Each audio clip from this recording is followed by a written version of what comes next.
vimos el externo, que finalmente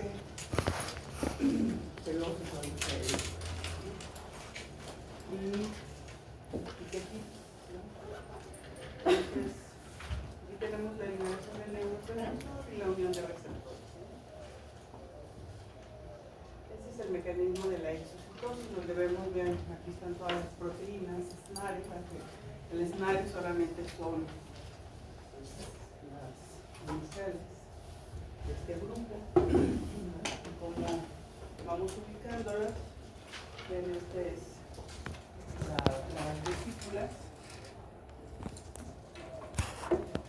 están las vesículas, ven, acá están todas las proteínas, y luego la conexión que hacen con los SNARE que están en la parte de la membrana, y que ocupamos que ingresa a través del potencial de acción, se abran canales de calcio y que el calcio pueda ingresar, se integre sobre este tipo de proteínas y finalmente se favorezca la apertura de este poro, ¿no?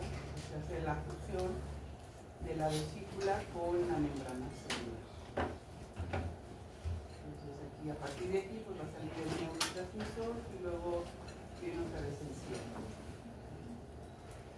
con el desacoplamiento de las proteínas, ¿no? Que están ubicadas tanto en la membrana como en la vesícula. Una vez que se hace la fusión y se inicia la liberación del neurotransmisor, bueno, hay activación de bomba de calcio para que el calcio que se desprendió, pues lo volvamos a guardar. Se desactiva el SNARE. Pues dijimos que una vez que está el neurotransmisor ahí en la lígula sináptica, dentro de la membrana de la célula muscular vamos a tener incrustadas estas proteínas que son integrales y que su parte externa pudiera tener la edificación o de superficie, y vemos que se convierte en este receptor, ¿no? Este receptor es un receptor de tipo nicotínico. Son 5 subunidades y las alcanzan a ubicar, ¿verdad? Son 2 alfas, beta, delta. Entonces aquí tenemos que los sitios activos están en las alfas. Vean aquí cómo está en reposo. Estos son sitios activos, hay liberación del neurotransmisor y se une a estos sitios activos que tenemos aquí. Aquí está como debería estar, aquí le quitaron esta subunidad para poder ver aquí el sensor. ¿Se acuerdan que hay sensor de voltaje? Entonces también genera esta unión de la acetilcolina y bueno, se abre un canal al centro. Aquí no es tanto que sea de voltaje, sino que necesitamos que esté el neurotransmisor. Pero bueno, aquí tenemos esta ubicación de identificación con alteración de la configuración y favorece la apertura del canal. Aquí entra el sodio. Si entra sodio, empezamos con potencial de acción. Luego ya sabemos que después va a salir el potasio y luego viene la sobrepotasio. Esto va a generar que sobre la membrana de la célula muscular se genere un potencial de acción propagado. Y si es propagado porque hubo un estímulo umbral para que se pudiera ir por toda la membrana y luego después conectar con otras células. Aquí ahorita lo van a ver, ¿sí? El potencial de acción viaja por la membrana, no sé si lo identifican ahí el cambio de color. Eso significa eso que se ve ahorita un parpadeante, nos está ubicando que se unió al receptor nicotínico, que empieza un potencial eléctrico sobre la célula muscular. Entonces va a empezar a difundir hacia la superficie, y luego se acuerdan que dijimos que aquí esta célula muscular tiene un retículo sarcoplámico muy bien desarrollado, que vemos que está aquí en la mayoría. ¿Cuáles son los componentes de retículo sarcoplámico? Porque por ahí va a ingresar el proceso potencial de acción. ¿Sí? Tiene proteínas periféricas dependientes de voltaje que se llaman cerca. Pero esa es la bomba ya de regreso. Ok. Ya cuando vamos a regresar en calcio. Entonces, Antes, ¿cuáles son los elementos de este retículo sarcoplásmico? Que bueno, va a ser un elemento, ¿verdad? Nomás que de regreso también está la cerca, ¿sí? Pero necesitamos ver primero la estructura de este retículo sarcoplásmico, que ya viste que habíamos visto en la célula muscular redonda, porque no se parece a este, ¿no? Porque aparte tiene miofibrillas y bueno, tiene una distribución diferente, lo que vemos en amarillo. ¿Cuáles son esos componentes? Porque esto nos dice o lo mencionan como triada. Porque en el músculo cardíaco, en lugar de triadas, vamos a tener triadas, y en el músculo liso, pues vamos a tener más cardiolas. Entonces, van modificándose. Entonces, ¿qué es una triada? Entonces, incluye la triada del retículo sarcoplásmico, que sería es el amarillo, ¿sí? microtúbulo T. Ajá, y las dos terminaciones del retículo sarcoplasmático. Ajá, túbulo T y las cisternas. Entonces, tenemos 1, 2, 3, ¿cuántas cisternas? cisternas, 2. Entonces, miren, aquí está el túbulo T, es este. Este de aquí son las cisternas. Entonces, el túbulo T y 2 cisternas, ¿verdad? Que van a ayudarle a que donde se almacene el calcio y que en el momento que necesitamos hacer la compresión, pues hay que estimular. Y vean cómo ahorita, vamos a ver que aquí se está generando el potencial de acción. Miren, aquí está la unión de la acetilcolina, esto hace un potencial propagado, pero luego se va a internalizar aquí. ¿Sí? Y ahorita lo vamos a ver. Vean cómo entra, ¿se fijan? Cómo está entrando.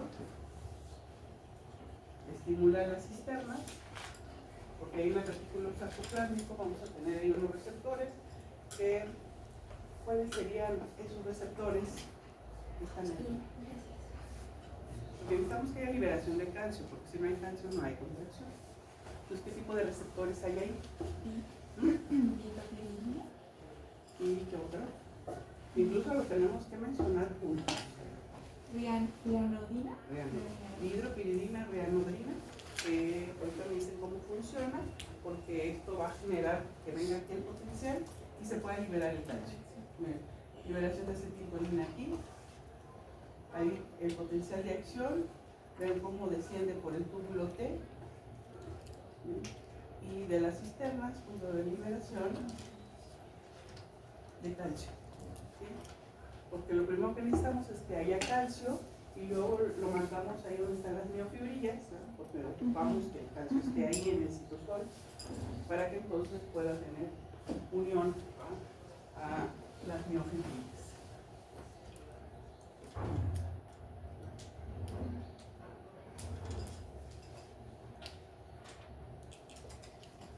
Entonces, a través de la despolarización por los túbulos T, que serían estos a través de estos receptores, pues hay liberación del calcio. Ahí decía que es exactamente los receptores son hidropiridina, rianodina, ¿sí?, que son los que nos van a permitir que el calcio salga. Y que vayan, miren ahí a las miofibrillas. Entonces el calcio va a caer sobre las miofibrillas, que sería donde iniciamos pues toda esta respuesta a partir de la liberación del calcio, de la respuesta de contracción molecular, ¿sí?, que tiene sus pasos. Entonces,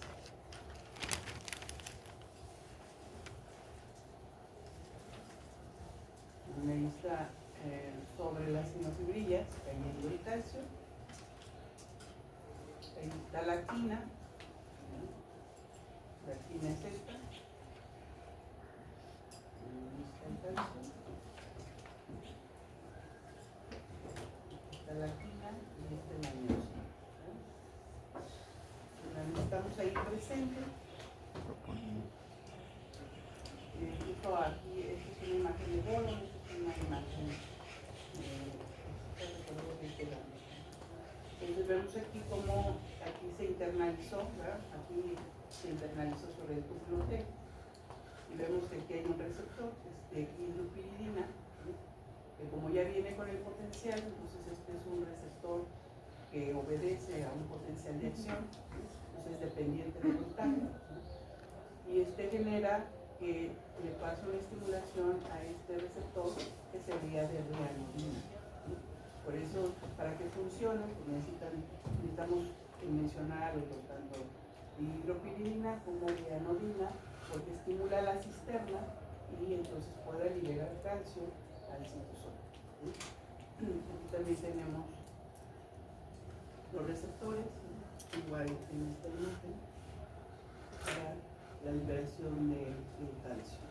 Entonces, anodina y hidroquinina para que entonces podamos liberar el calcio.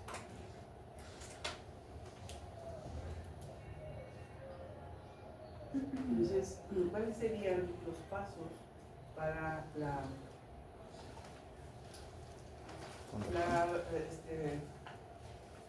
el proceso molecular para que entonces se genere una contracción?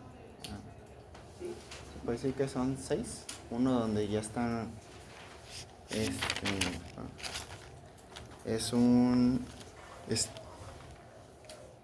estado acoplado donde ya hizo la contracción.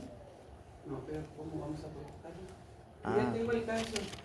¿Qué hace este calcio? Se une a la troponina Está C. en el citosol. Se une a la troponina C. Se une a la troponina C. ¿Se acuerdan cómo estaba distribuido la sarcómera? Sí. ¿Sí? ¿Quién me dice cómo está distribuida la sarcómera? Tiene sus filamentos de actina y de miosina. A los extremos tiene la línea Z que ayuda a unir los filamentos de actina adyacentes. Tiene la línea M, que es la que tiene la unión al medio de este sarcómero. Y pues se les llama banda A y banda I por lo de anatrópico y isotrópico por el paso de la luz, debido a que uno es más delgado y el otro es más grueso. Y tenemos cuáles serían las proteínas que estarían dentro de la actina. Porque las bandas A y I son proteínas contráctiles. Entonces las bandas I, ¿cuáles serían las proteínas que tiene para que genere la interacción con el calcio?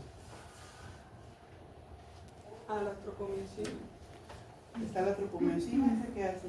Es la que está en los sitios activos para que cuando se genere la liberación de calcio se mueva, por así decirlo, Sí, y pueda permitir la entrada del calcio en sitio activo. Okay. ¿Qué otra proteína? ¿Qué tipo de proteína también tiene? La troponina. Esa es una proteína de qué tipo? Porque esta es fibrilar y esa sería la troponina. ¿Qué tipo es? Es alargada, es globular. Es globular y tiene Tiene tres subunidades. Ya mencionamos que la ¿cuáles son estas tres subunidades? Es La I, esta unidad, Es inhibidor. la I, y a la actina. la I, Ah. la unidad de ácido. ¿Vale? La C es de para el calcio. Calcio que queda libre y la otra Y la unidad otra es la T de troponina. a la tropomiosina. Cuando está libre la C es que estamos en reposo, que no hay contracción. Entonces, efectivamente deseas que el calcio que está aquí se va a unir a ¿dónde? A la troponina C. A la troponina C, que es donde se iniciaría el proceso molecular. Y luego, ¿qué sucede? Cuando se une a la troponina C, eso cambia de configuración y eso ¿qué hace? Que la tropomiosina se mueva y pueda liberar este sitio activo de la actina. Entonces se levanta, ¿verdad? Y eso libera el sitio activo de las proteínas G y eso ¿qué genera? Que haya pues una unión de la actina con la miosina ¿Cómo? Que tiene la miosina, mediante los puentes cruzados, ¿no? pero ¿quién va a hacer esos puentes cruzados? Son los brazos y como la cabeza de la miosina, por así decirlo. Pero ¿qué ocupa que se le una ahí? ATP. ATP. Y luego, ¿qué va a pasar? Se contrae. Pues como se sobreponen para este golpe de fuerza y puede haber una contracción. Se lo voy a poner en dos.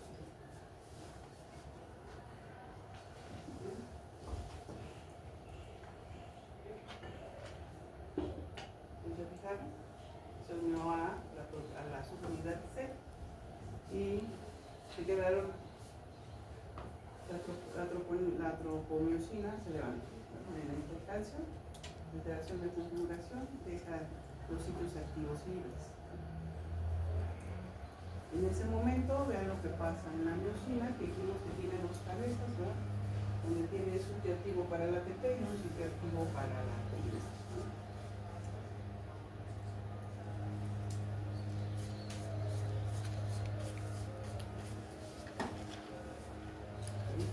Entonces hay liberación de fosfatos de alta energía, formamos ADP. En ese momento, entonces, tiene la función de motor molecular, ¿no? Y eso hace que se una donde. Porque la miosina tiene un sitio activo para la ATP, pero tiene un sitio también para la actina. Entonces ya lo ponemos ahí.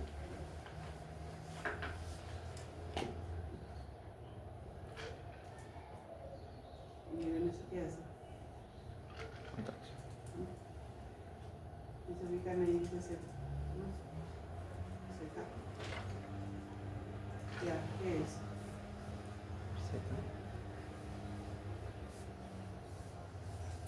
Porque necesitamos que haya liberación de fosfatos de alta energía para que se forme ADP y es como el adhesivo, ¿no? Se levanta, el muelleo, y eso hace que se una al sitio activo y pueda desplazar a la actina sobre la miosina, ¿no? Y eso va a generar un acortamiento de la sarcómera. Y luego ven ahí que aparece esa estrellita y es que hace. Tienes La creatina quinasa. piensa que hace.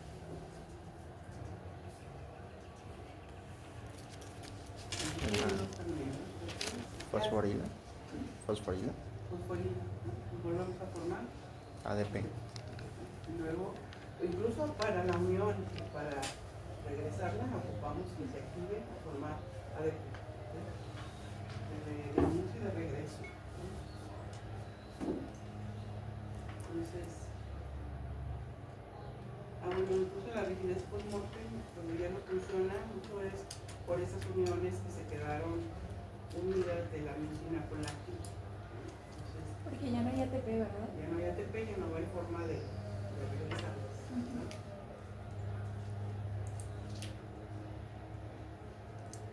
Entonces, una vez que sucede esto, que hay ese acortamiento del músculo, pues tiene que venir la relajación. Entonces, ¿qué necesitamos para relajar? Pues bueno, que haya liberación del calcio, parece que está en la troponina C, que ahí se desprende. Y eso hace entonces la suspensión entre la actina y la miosina, también lo podemos regresar, ¿sí? Otra vez con la utilización del ATP. Y que haya bombeo de calcio de regreso a través del retículo sarcoplásmico, a través de una bomba, claro, que se llama cerca, ¿no? ¿Cómo funciona esa cerca? Porque luego dice que hay una proteína que se llama calcepoestrina, que prácticamente es cuando entra y volvemos a regresar el calcio, ¿verdad? Y a la cisterna. Entonces, ¿cómo funciona la cerca? Ese calcio que se desprendió, ya está otra vez en el citosol. ¿Qué es la cerca? ¿Qué tipo de transporte tiene? Porque ahora hay que ese calcio regresarlo otra vez a la cisterna para cuando vuelva a haber otra estimulación, pues volvamos otra vez a liberar calcio y podamos favorecer de nuevo el desplazamiento. ¿Sí?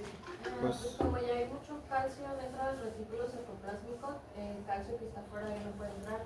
Entonces, la cerca lo que tiene que hacer es meter el calcio en contra del gradiente. Sería un transporte. ATPase. ATPase. ATPase. Sería una bomba de calcio con una dependiente de ATP, más bien ATPase, y eso genera que pueda ingresar. ¿Cuántos? ¿Cómo ingresa? Por cada ATP, ¿cuántos ingresan? Había visto que por un ATP ingresaban dos Dos calcios. calcios, ¿no? ¿Y qué proteínas están ahí de inicio? Porque entra el calcio en contra de gradientes. ¿Quién toma el calcio de inicio y finalmente quién lo deja aquí?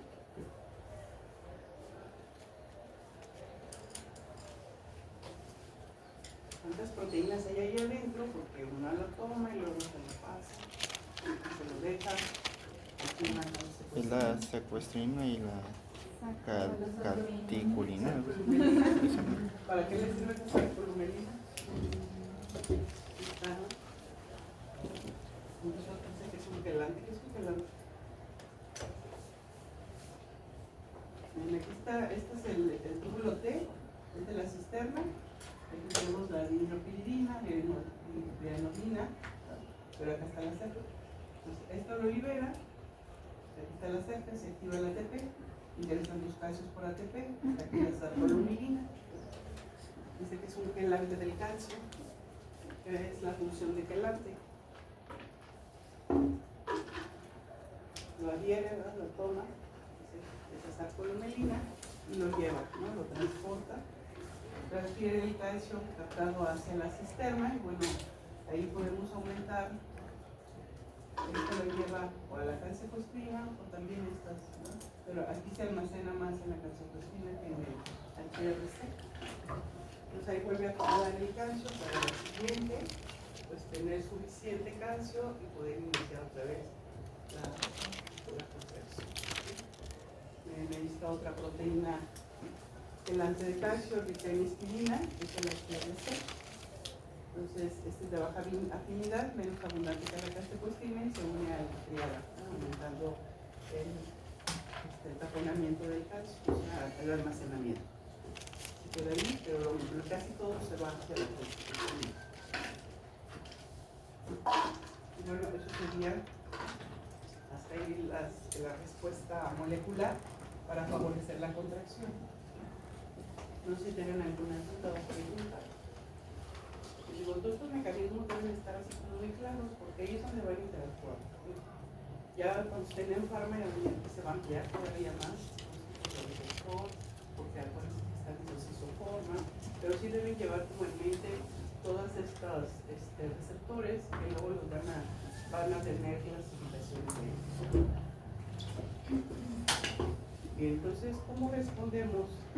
Podemos generar un aumento de la respuesta o cuáles serían los eventos que nos pudieran favorecer una respuesta normal o una respuesta aumentada, que incluso pudiera ser a través de fibras múltiples o de frecuencia de sintetización, porque puede ser que haya una estimulación múltiple en una sola fibra, que incluso esto lo dejamos más bien para experimentación, ¿verdad? Donde tenemos conexión, ya vimos, de un botón terminal con la célula muscular. Entonces ese axón le podemos estar dando múltiples estímulos, donde inicia uno, luego se introduce el segundo otro y otro. Podemos, por ejemplo, pudiera ser cuando hacemos ejercicio, ¿verdad? De forma sin tener que estar incrementando la intensidad de la frecuencia, y bueno, eso genera que se sumen el primer estímulo y luego al milisegundo se suma a otro, y eso puede hacer que aumente la despolarización. Por eso dice que permite graduación de la fuerza durante la contracción débil en escalones pequeños, pero luego se le suma otro, se le suma otro, se le suma otro, entonces esto puede mejorar la fuerza.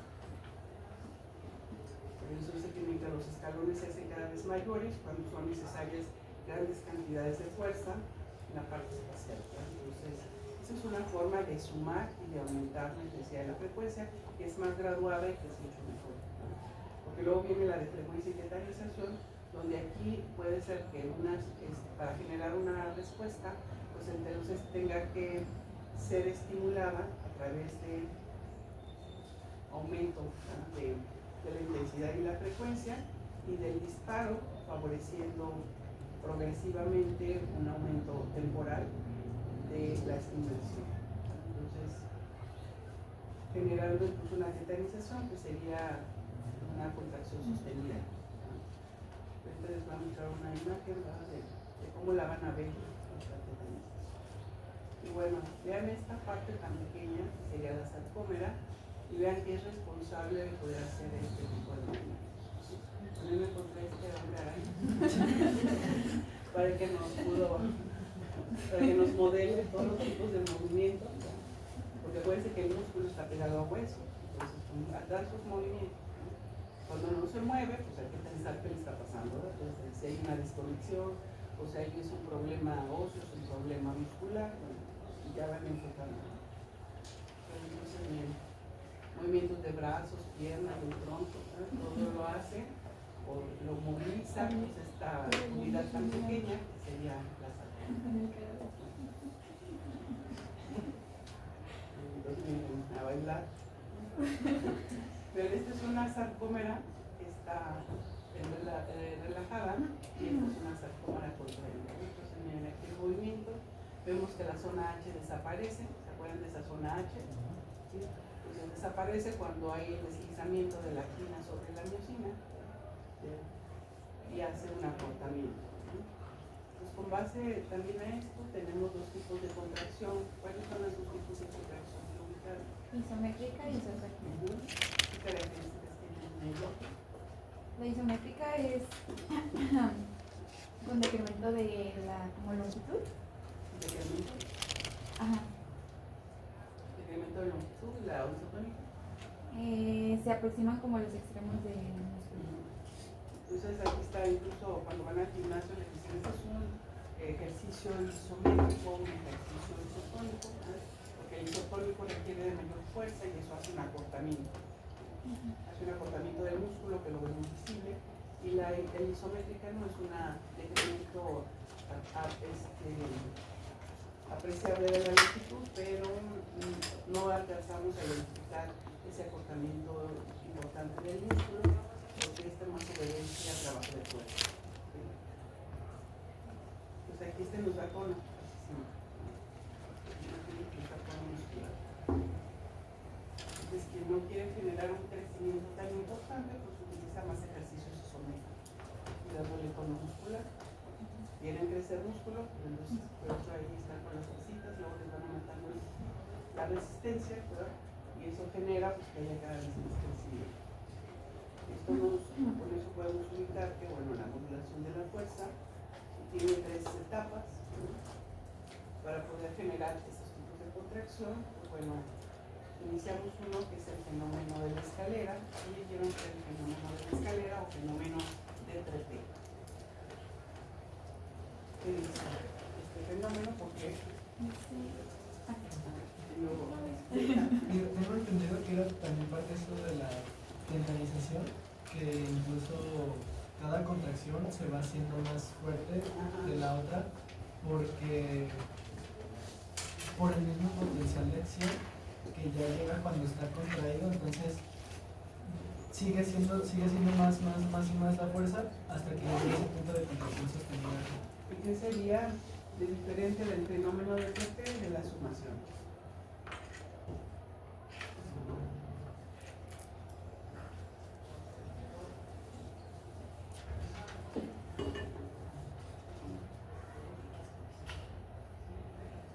En este es fenómeno de trepeo, este es sumación y este es satanización. ¿Cómo explicar esa modulación de la fuerza? Donde yo tengo una fuerza de contracción, podemos decir basal, y luego voy aumentando hasta que puedo hacer una contracción sostenida. Entonces, ¿qué diferencia el fenómeno de escalera de la sumación? Y ahí ubicamos esos potenciales, esos periodos, ¿no? Teníamos el potencial de acción y luego hablamos del periodo refractario. Entonces, ¿qué diferencia hay?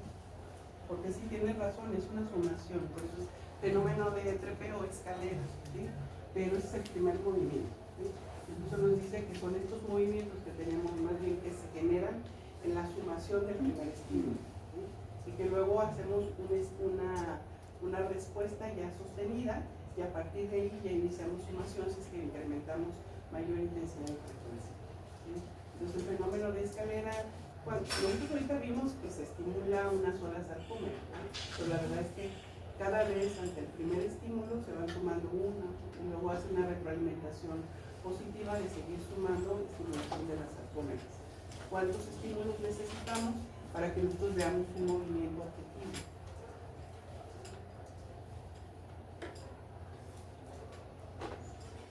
Porque es cierto, ¿verdad? Tenemos el primer estirón, incluso ahí en su libro les hace referencia a la primera vez que bajan el pie de cuando están ajustados, ¿verdad?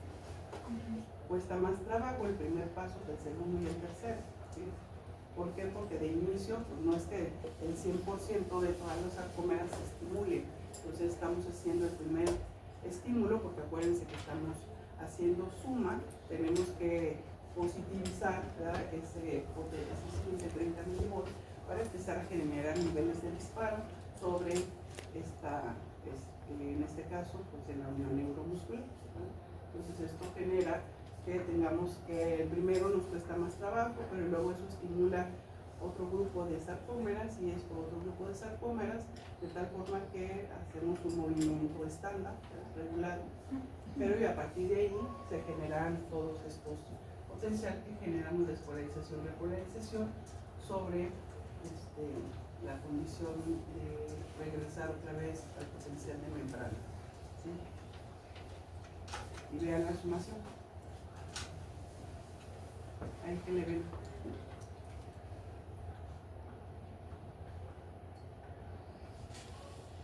Pues no lo que entendí, la de escalera, pues aumenta y luego baja completamente en cada relajación, y la de sumación no, más bien pues va subiendo y otra vez aumenta el calcio y así. ¿El calcio? Bueno, añade más calcio que ya estaba. Aquí ocupamos calcio. Bueno, aquí es el potencial de acción, ya sola el sodio, porque es potencial de acción, porque es lo que está generándose sobre la membrana de la célula muscular. Ya después esto libera calcio para sellar toda la parte de la respuesta de contracción desde el punto de vista molecular, ¿no?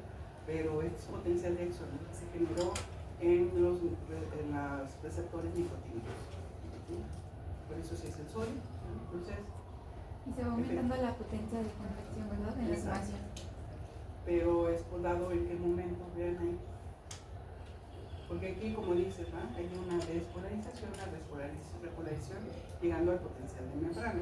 Con el fenómeno de escalera se suman todas esas sarcómeras que finalmente me van a dar una respuesta normal, podríamos decir, con parámetros para generar una contracción muscular para poder producir una función, ¿no? Por ejemplo, caminar, haciendo los grupos de movimientos musculares necesarios para generar, por ejemplo, la marcha, ¿no? Pero ¿qué pasa si yo aumento intensidad, empiezo a aumentar velocidad, ¿sí? Y eso generaría, ¿qué le pasa? ¿En qué momento puedo generar esta sumación? Pues continuo. ¿En qué momento hablamos de qué tiene que ver aquí el periodo refractario? ¿Qué es el periodo refractario? El tiempo de espera. Que pues, bueno. A ver, alguien más que ahorita no sé. ¿Qué es el periodo refractario? Es como el periodo que está como relajado y va a volver. El periodo refractario. ¿Relajado? ¿Dónde inicia el periodo refractario? Es antes de la subida, ¿no? ¿Antes? ¿En qué parte? Ahí, ajá. Aquí. ¿Inicia entonces en qué parte? ¿Cómo se llama esta parte donde entonces me genera ese potencial de acción? Ahí no la ubicamos juntas, pero bueno, ahí no está haciendo referencia. ¿No es un poquito antes del nivel de disparo? No, me vienes en el nivel de En el disparo. nivel de disparo. Ahí inicia el periodo refractario. ¿Hasta dónde? Tengo entendido que son 2 tercios después de ese periodo. Y porque nada más es el periodo refractario, 2 tercios. A partir de aquí, 2 tercios, eso sería periodo refractario. No lo puedo dividir. Es que eran dos, absoluto y Entonces, ¿cuál? era absoluto y relativo. El relativo y el absoluto. ¿Cuál es el relativo? El que inicia en el nivel de disparo y termina. En el pico. ¿Dónde? En el. ¿Sí inicia ahí? Sí, Al final ¿El de. relativo o el absoluto? absoluto. ¿Cuál es primero? ¿El relativo? Al absoluto, ¿no? No, primero es absoluto, donde llega un punto donde no ¿Quién dice puede. que el absoluto es primero y quién dice que primero? ¿Quién dice que es el absoluto? ¿Y el relativo? Levanten la mano. Primero es el absoluto. El absoluto es de aquí, que es, ahí su libro dice que es el primer tercio, pero si lo vemos visual, nos vamos al segundo, ¿verdad? Y revisados todos los libros, todos dicen primer tercio. Pero bueno, entonces hasta aquí. Eso significa que como ya están abiertos los canales de calcio, ya aunque yo le ponga estímulos no va a haber respuesta. Pero a partir del relativo dice que ya tengo entre un 60 y 70% de canales otra vez cerrados, ¿sí? sobre todo los de sodio. Entonces, eso hace, entonces si yo doy un estímulo de tipo supraumbral, entonces yo pueda sumar, en lugar de que llegue hasta el potencial de membrana, yo puedo sumar a partir de aquí otro potencial de aquí. Y si sigo aumentando la intensidad, entonces en el periodo refractario relativo puedo sumar otro. Y si aumento todavía más, puedo sumar y puedo, aquí todavía yo alcanzo a ver despolarización, repolarización, despolarización, repolarización, pero llega el momento en que ya no alcanzo a ver la despolarización. Y eso me daría la lateralización. Puedo pasar de un movimiento regular o normal a un movimiento de contracción sostenida. Y esta contracción sostenida, quizás alguno de ustedes lo ha vivido, ¿verdad? Lo ven así. Eso es lo que ustedes van a ver. Y cuando vayan a hacer servicio o atención ahí en las carreras, van a buscar este tipo de contracturas, ¿verdad? Que generan una lateralización. ¿Y qué le van a hacer? Porque me dice que produce incremento del calcio, pues cada vez que estoy generando potencial de acción estoy liberando calcio de la cisterna, entonces cada vez hay calcio para unir a la subunidad C y estar generando pues toda la parte molecular de la contracción, ¿no? Entonces esto genera una intensidad superior de fuerza generada y bueno, genera eso, ¿no? Y es muy doloroso, entonces ¿qué le van a hacer? ¿Mande? Sacar el calcio. ¿Y cómo lo van a sacar? Una ¿Qué le van a decir? Salte.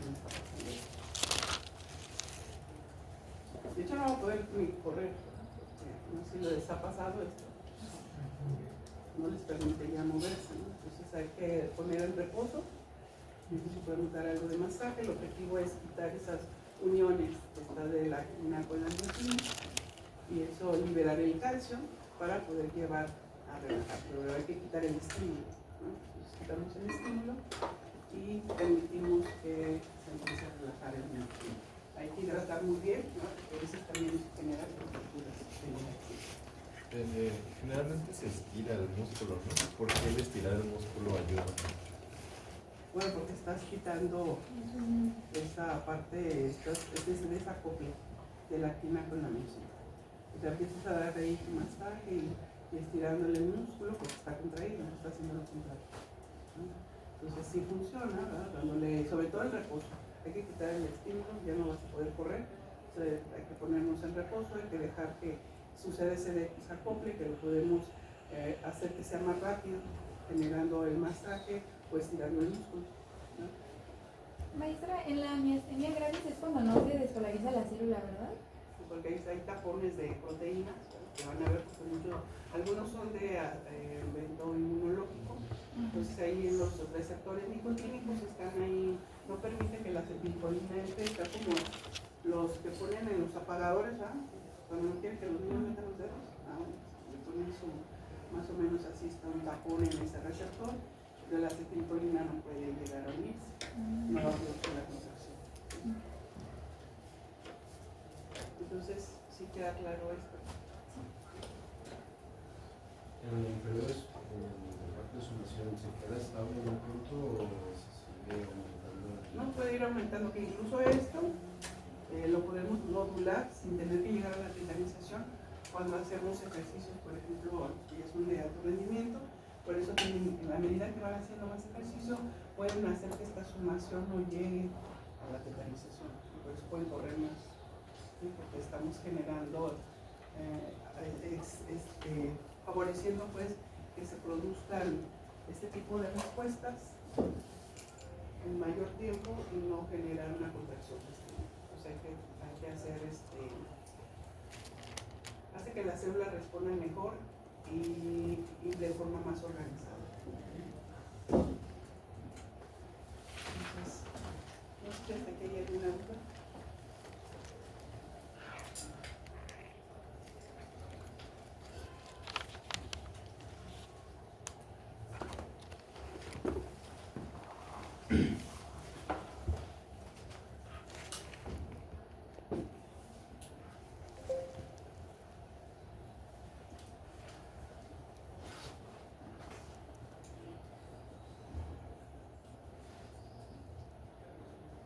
Con esto terminaríamos.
La otra está dada exclusivamente por la que es la contractura muscular. Y la fatiga muscular pues utiliza o requiere de mayores factores asociados. Uno es que aumenta la proporción de la velocidad de la detección del glucógeno muscular, que es tanto el estímulo que ya no liberamos ATP. Hay una reducción en la formación de la ATP. Esa es una. Disminución de la transmisión, porque dijimos que qué características tiene la sinapsis química. ¿De qué depende la sinapsis química? ¿Cuál? De De neurotransmisores. neurotransmisor.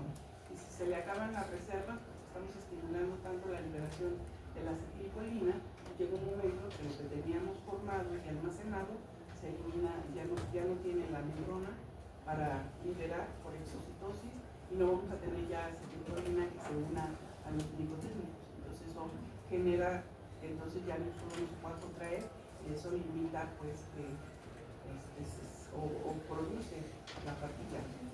Y la interrupción del flujo sanguíneo, porque si estamos aumentando intensidad y frecuencia, pues entonces aumentamos vasoconstricción y eso genera que de inicio aumente la irrigación, pero después reduce. Y entre más va generándose, porque aquí hay hormonas contrarreguladoras, como sería acetilcolina, adrenalina, esos generan vasoconstricción. Pues cada vez hay una reducción del flujo, sobre todo aquí en los periféricos, ¿no? Y eso hace que entonces el oxígeno reduzca y bueno, los nutrientes también, ¿no? Entonces esto genera una fatiga muscular que tendríamos que diferenciarla de la tetanización. No sé si queda claro. Y pues vemos este tipo de respuesta. ¿Qué se puede hacer en esos casos? Poner un reposo, hidratarlo bien, ¿sí?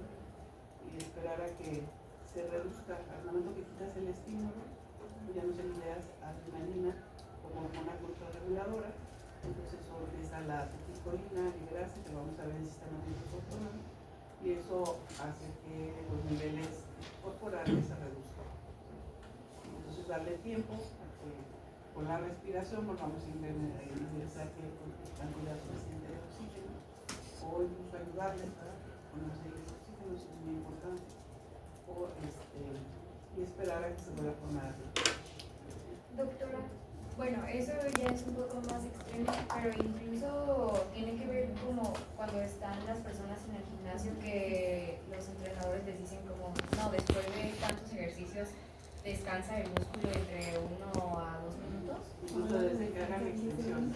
Ajá, es por eso. Es por eso. Ah, Y que aquí, si se fijan, les piden que estén hidratándose durante el ejercicio. Y bueno, vean esto, bueno, aquí se los exageré, sabemos que estos resultados ya no pueden ser, que ya los vamos sirviendo y esto es una analogía, porque ustedes los utilizan de forma diferente. Pero nada más para ubicar que, bueno, el mismo, o sea, cuando hacemos un movimiento, vean qué tan sencillo es, ¿sí? Cuando hacemos un remodelado muscular, es que tendríamos que ubicar que se adaptan las funciones a realizar, en este caso de la contracción, y podemos modificar diámetro, longitud, fuerza, incluso vascularización, porque si crecemos tejidos, hacemos neovascularización. Entonces, se hace rápido y se produce en pocas semanas. Entonces, cuando se hace un ejercicio constante, porque se quiere crecer músculo de abdomen, pues bueno, hay que hacerlo nomás de forma muy regular, ¿sí? Y lo hacemos y podemos crecer estos tejidos. Miren, esto es cuando creció y esto es cuando ya no creció. Todo lo que tuvo músculo se va a llenar de grasa. Entonces, podemos crecer a través de la hipertrofia y de la hiperplasia, ¿sí? Y lo contrario lo haríamos con la atrofia. Entonces, ¿qué es la hipertrofia? Para que luego hagamos la diferencia, miren, hipertrofia, aumento de masa total muscular. Bueno, sin proteínas con lácteas y sistemáticas enzimáticas. Entre paréntesis, glucosa. de la glucosa, ¿no? Sometido a carga durante la contracción. Distendido a una longitud mayor de lo normal. Aumento de sarcoma. Incluso nos dice que esto aumento de carga y de distensión del músculo, cuando lo hacemos de forma con una intensidad mayor, lo que va a generar es que todo lo que está al interior, o sea, vamos a aumentar los sarcómeros, ¿no? Generando síntesis de proteínas y sistemas enzimáticos, ¿no? Entonces vamos a hacer los enzimas que son proteínas también, ¿sí? Y vamos a utilizar glucólisis para generar toda esta hipertrofia. ¿Qué es la hiperplasia? Hiperplasia, aumento real del número de fibras musculares, además del proceso de hipertrofia de las fibras. Pues primero se crece la célula, incrementando todos sus sarcómeros al interior, y luego la podemos dividir, ¿sí? Ya con este aumento, ¿sí? Entonces aquí aumentamos el número de células, aquí se aumentó de tamaño y aquí se aumentó el número de células, ¿sí? Que incluso son los mecanismos de crecimiento. ¿Qué pasa cuando dejamos de hacer esta estimulación continua? Pues bueno, viene la atrofia, ¿sí? Disminuye masa total muscular y todo porque esto se deja de producir. Entonces, vamos a ver cuando veamos también los mecanismos hormonales, porque van a interaccionar también. Pues bueno, esto que estaba crecido con síntesis de proteínas ya no hay, entonces vamos a almacenar grasa. Porque incluso para síntesis de proteínas, cuando hacemos estimulación del ejercicio, estimulamos por ejemplo hormona de crecimiento, que utiliza ácidos grasos como ATP. ¿Sí? Y si aquí ya no lo utilizamos, entonces almacenamos grasa. ¿Sí? Entonces, ¿tiene una diferencia? Entonces, hay que mantener el ejercicio, ¿sí? El mantener el músculo nos ayuda a tener mejores indicadores de calidad de vida. Incluso actualmente ya en el adulto mayor, y ahorita bueno, se está dando, incluso haciendo programas con el objetivo de movilizar a las personas de la tercera edad y pues todos vamos a movilizar generando mayor formación de músculo. No es el objetivo crecernos así, ¿verdad? Pero ya quien quiera, con mayormente la intensidad, la frecuencia, y hay quien va en la mañana y en la tarde, ¿verdad? También eso. Bueno, también eso puede generar inflamación, ¿no? Hay que hacerlo con mucho. Quienes están en este tipo de alto rendimiento, pues bueno, ahí ya entran como pacientes, ¿no? Porque el exceso también genera. Bueno, entonces no sé si hasta aquí hay alguna pregunta en relación a lo que sería músculo esquelético. Bueno, pues ahora tendríamos que entrar a ubicar lo mismo, pero ahora en el músculo cardíaco, ¿sí? Entonces, ¿cuáles serían las características celulares del músculo cardíaco? Núcleo central y único. La diferencia, por ejemplo, hagan la diferencia con el músculo esquelético. La célula, ¿qué características tendría? Binucleada. Era multinuclear en esqueleto. Y acá sería único y central. Hay discos intercalares. Alta presencia de mitocondria. ¿Qué es un disco intercalado? Es un disco intercalado. No son. Es como la unión que tienen las fibras, ¿no? ¿Las fibras o las células? Ajá, más bien las células. ¿De qué está constituida esa conexión? Proteínas. Con enzimas. ¿De qué está conformada esa unión? Porque ya vimos en este músculo esquelético la unión era un botón terminal con una célula muscular y que tenía una fibra sináptica y que incluso ocupaba un neurotransmisor. Esos discos intercalares, ¿qué características tienen para favorecer esa transmisión?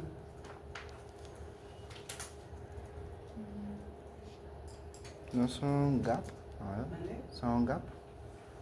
Es una unión GAP. Una unión GAP es proteínas que se llaman coneximas, que dependientes de voltaje que unen una membrana celular con otra, ¿no? ¿Y qué más? Además de esa, ¿qué otra cosa tiene?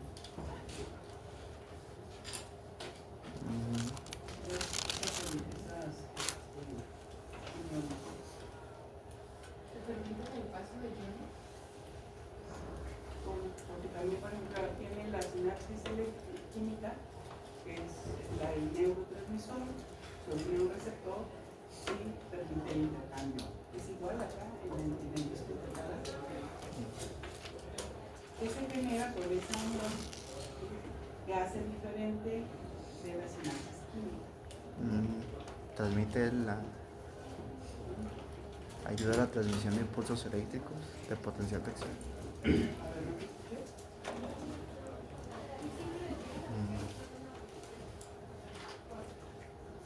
¿Qué características tiene esa hendidura? A diferencia de lo que vimos en la conexión, tiene también aquí una hendidura, pero la sinapsis química.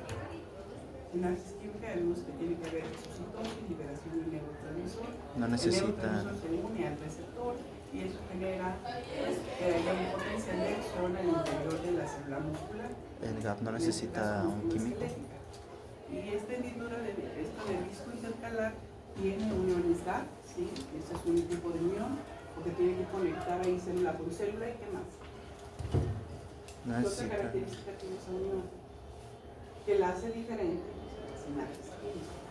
¿No necesita estímulos químicos? No necesariamente. ¿Usa una comunicación eléctrica? Es una comunicación eléctrica, sí, es una sinapsis eléctrica, pero ¿qué la hace característica? ¿Cómo va a ser? Porque es cierto que pasan iones, pero ¿cómo? ¿A través de qué pasan? ¿Cómo se llama eso que hace característico a la sinapsis eléctrica? Y que la diferencia, pues se libera el neurotransmisor y luego se une a los receptores. Y lo hace diferente.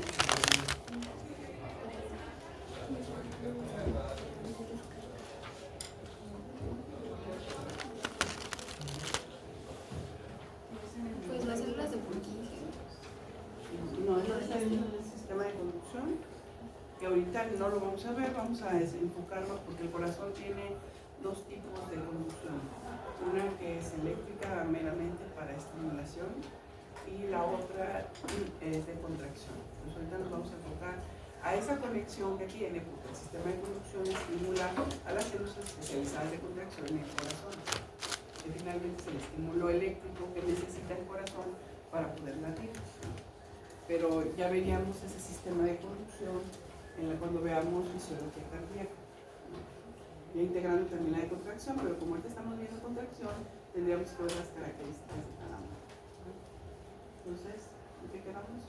No era bueno, no sé si era el sinsitio funcional o eso es lo que te da esa función de sinsitio funcional, porque entonces ¿qué sería un sinsitio funcional? Ese tipo de conexión hace un sinsitio funcional.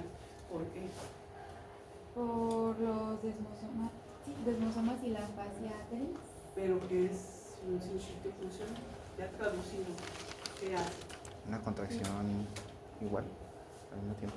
Pero, o sea, el la estímulo propagación del que lo vamos a ver desde el punto de vista molecular para ver los efectos, ¿no? Entonces, ¿qué característica le da ser sinsitio funcional? Porque fíjense que el músculo esquelético no me da esa función de sinsitio funcional, que sí me da el corazón y el músculo liso. El músculo liso también da esa función de sinsitio funcional. ¿No sería la propagación del potencial? ¿Hacia dónde? ¿Y con quién? Son dos cosas que tenemos que ubicar. Porque les voy a decir otra característica, que los que nos dan este tipo de sinsitio son involuntarios, porque el músculo esquelético lo movemos a voluntad. Por eso tenemos esa conexión de un botón terminal con una célula muscular, tan así que podemos aislar en músculos muy pequeños el movimiento, y lo hacemos a voluntad. En el caso del músculo cardíaco y del músculo liso, no, o sea, podemos modificar algo, pero no del todo. O sea, no que dejemos que estemos dormidos y dejemos de producir contracción del músculo cardíaco. En condiciones de normalidad no sucede eso. Entonces, ¿qué es esa característica que me da esa conexión de iones, ¿sí? Y que además me da esta función de sinsitio funcional? Porque eso me está diciendo que hay algo diferente a esta sinapsis química. ¿Sí? Es que mantiene pues unida las células cardíacas y eso permite que la conexión sea simultánea y que se produzca. Es una conexión simultánea, ¿sí? Porque ese tipo de conexión me permite que si se fija, el músculo esquelético era botón terminal por célula. Aquí no, es un estímulo para un grupo de células. Eso es lo que me daría el sitio funcional y aparte tendría otra característica. ¿Qué más? Que esté coordinado, o sea, que se produzcan o sea, todas estén. Por la característica de la célula y esta unión, hace que pueda generar estimulación de donde se inicia todo este grupo de células, se contraen en el centro. ¿Sí? Pero entonces, ¿qué característica tiene? Pues tiene esas uniones comunicantes que son... Esa unión. Entonces, la unión es una unión comunicante, ¿sí? O en hendidura. ¿Eso qué significa? Es un canal en hendidura. Que tiene... Que se fusionan entre sí. ¿Vale? Que se fusionan entre sí. ¿Se fusionan entre sí? ¿Quién dijo? Que se fusionan entre sí. ¿Canal de hendidura? Bueno, es que casi, no sé si te refieres, o más bien a qué te refieres. Pues sí, que pues son Porque uniones. fusión, aparte es como la vesícula con la membrana, hace un poro, porque aquí dice que es un canal en hendidura. ¿Sí? Pues, pues como digo, se unen entre sí para formar las uniones comunicantes. Pero queda una enzima exactamente. Esta es la característica de la célula. La muscular esquelética, vimos que era multinucleada. Esta es más pequeña, tiene un núcleo central y vean qué características tiene. Hay quien, algún libro dice que apantagonadas, otro dice que son bifurcadas, ¿no? Porque vean cómo tiene esta conexión que hace que se conecte con otras células, ¿no? Y vean, este es el disco intercalar, que si lo ampliamos nos daría algo como esto y esto, ¿no? Este es in vivo, esto es gráfico, ¿no? O sea que tenemos estas uniones que se llaman, ¿cómo dijeron que se llaman? Adherentes. Uniones adherentes. O gap. Y este es un canal en el medio. O sea, se abre un canal al centro de la proteína. ¿Okay? Este es un en vivo, vean cómo se abre, aquí está el canal. Esto de aquí se va a abrir y por aquí va a pasar. Dice que, no sé si te refieres aquí casi, más bien nunca están fusionadas, porque si hay una hendidura, pero casi la vemos una encima de la otra. Eso es una conexión, ¿vale? Pero no se pegan las membranas. O sea, sí es una hendidura entre ellas, que es donde va a permitir el flujo libre de los iones de una célula a la otra, ¿sí? Y hace una sinapsis eléctrica. Y esta característica también me la da porque finalmente me permite, a diferencia de la sinapsis química, que la sinapsis química tengo que esperar que libere el neurotransmisor, luego se una, siempre la función es hacia adelante, ¿verdad? En este caso, el potencial lo puedo generar hacia adelante, pero también lo hago hacia atrás. Por eso le da la característica de que puede estimular grupos de células. ¿Sí? Eso es lo que me daría la característica de sencillo funcional. ¿Sí? Entonces, estas conexiones en hendidura que genera potenciales propagados a un grupo de células y esto es lo que da el sencillo funcional.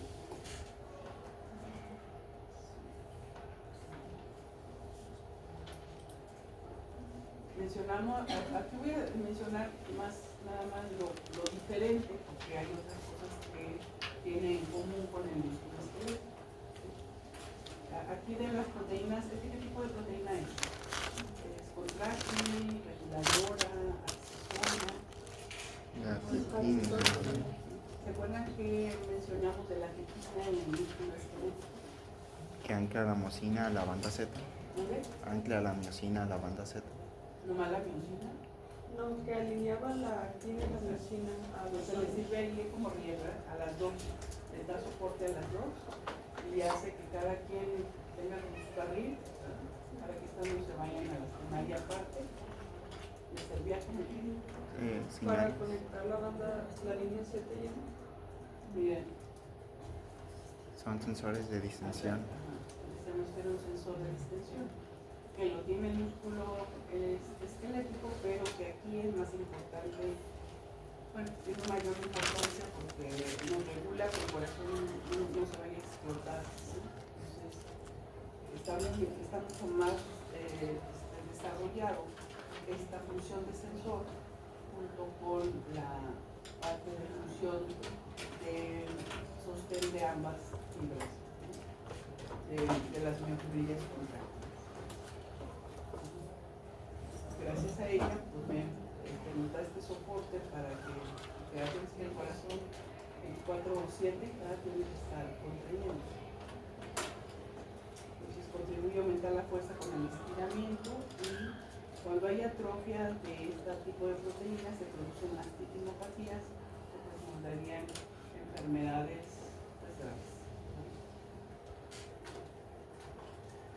Nos da abundante tejido conectivo, más que el que habíamos visto en los esqueléticos. ¿Se acuerdan cuál era ese tejido conectivo?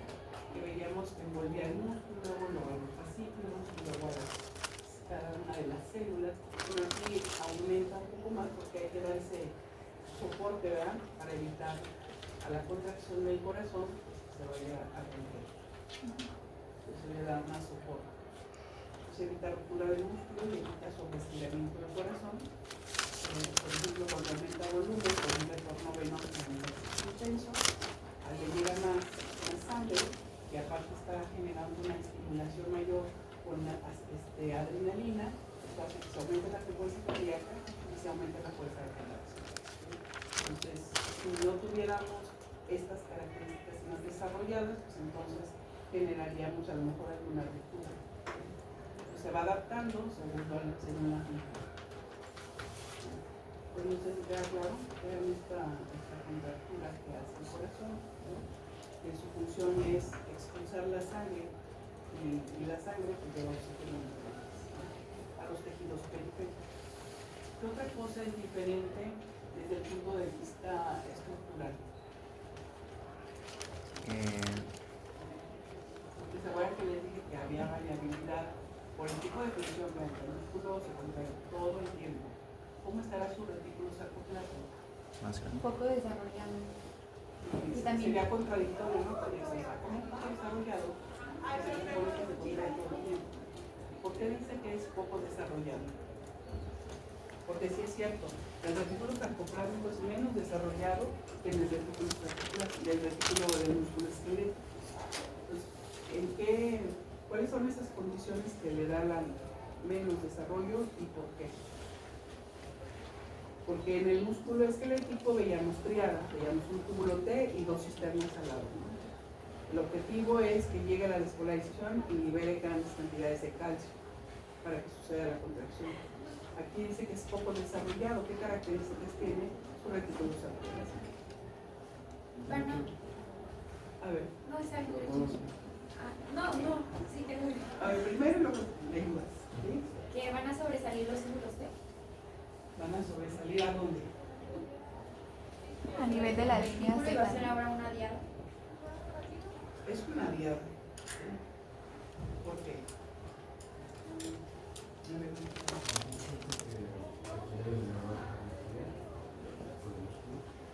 Requiere menor energía, ¿no? Incluso, ¿qué otro organelo arruina más que en el músculo esquelético? Las mitocondrias. Requiere mayor, ver, tiene contracción. Entonces, ¿qué características me da la diada? ¿Por qué diada? Si dice que está sobresaliente el túbulo T, ¿a dónde? A nivel de la línea Z, ¿no? Mencionaba. El túbulo, bueno, está sobre la línea Z, sí, donde está ahí la actina, esa superposición de la actina. ¿Qué más? ¿Qué otra característica tiene? Que dice, debe ser de beneficio, ¿no? No, El músculo esquelético de un actor no toma su calcio, pues la triada, ¿no? Bueno, ahí de la estimulación del túbulo T, liberación del calcio en la cisterna. No es por los canales de calcio que tiene la membrana de la célula, bueno, del músculo cardíaco. Sí, o sea, tú estás hablando, ¿tiene receptores de hidropirina renina? sí, ¿O no. de cuáles hablas? No, yo estoy hablando de la membrana, Exacto. de la membrana de la célula. Entonces, sí, es adicional, tenemos canales de calcio adicionales a la hidropirina renina que tiene la diada. aparte tenemos en la membrana, que eso va a permitir que entre calcio. ¿De dónde?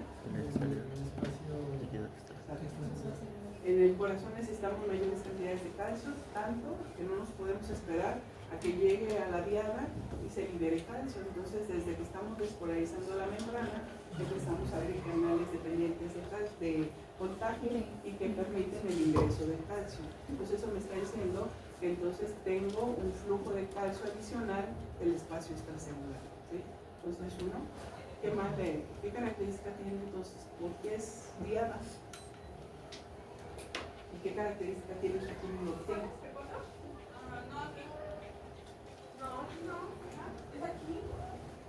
Porque es diada y no diada, ya dijimos, porque desde la parte estructural, ¿por qué diada?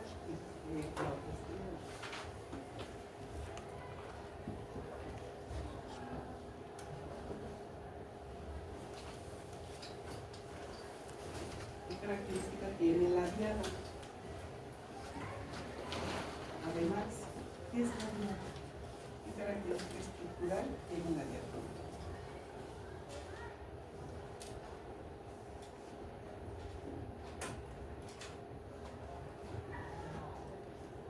¿Qué es diada?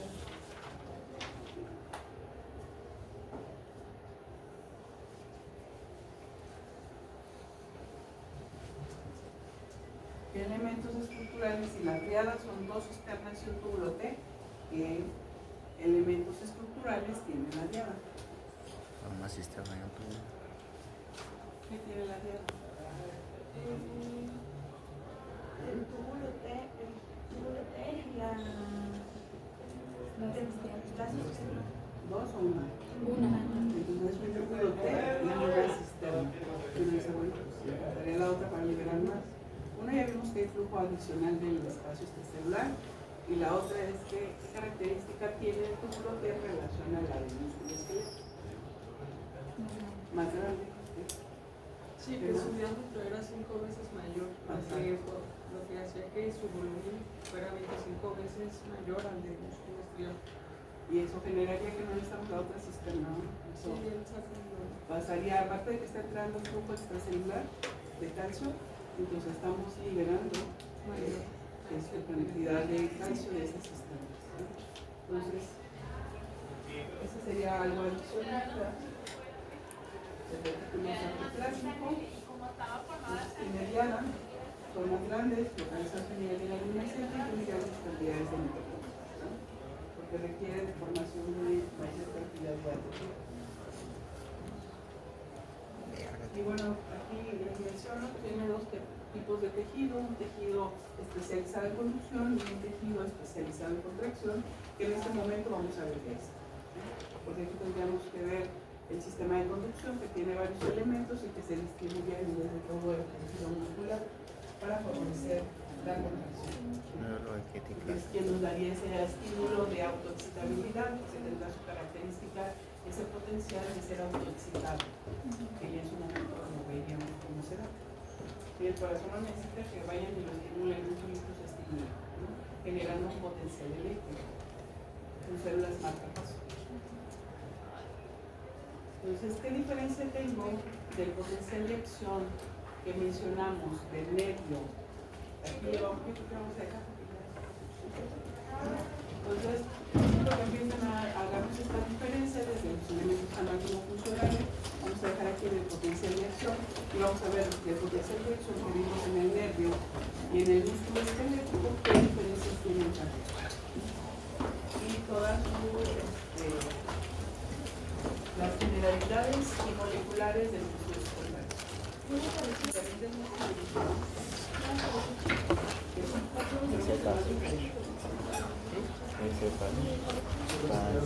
el corazón era